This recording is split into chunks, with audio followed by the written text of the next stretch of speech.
কালো ভুনা কার কার পছন্দ বলেন তো? আজকে আমি বাসায় বানাবো কালো ভুনা। তো ফার্স্ট আমি এখানে আদা রসুন বাটা, সয়া সস, রাঁধুনি কালো ভুনা মশলা নিয়ে নিয়েছি। তারপর এখানে কিছু কালো ভুনার মশলা দিয়ে দিলাম। তারপরে কালো ভুনার প্যাকেটের মধ্যে 2টা মশলার প্যাকেট থাকে, দুটোটা থেকে অল্প দিয়ে দিলাম।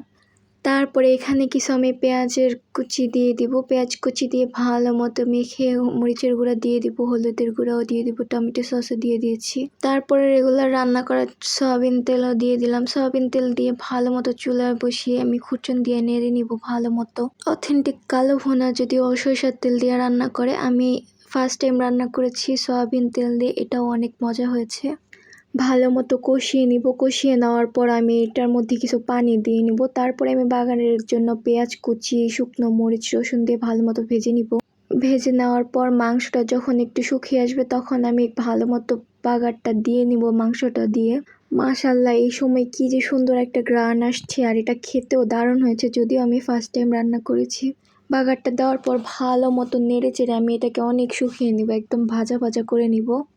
ভাজা ভাজা হয়ে গেলে তখন কালো ভুনার আসল টেস্ট আসবে। আপনারা কে কে কালো ভুনা খেয়েছেন আর কে কে পছন্দ করেন কমেন্ট করে জানাবেন। ভিডিওটি ভালো লাগলে লাইক, ফলো, কমেন্ট দিয়ে পাশে থাকবেন। আর রান্নাটা এই যে আমার কমপ্লিট হয়ে গেছে, খেতে দুর্দান্ত হয়েছে।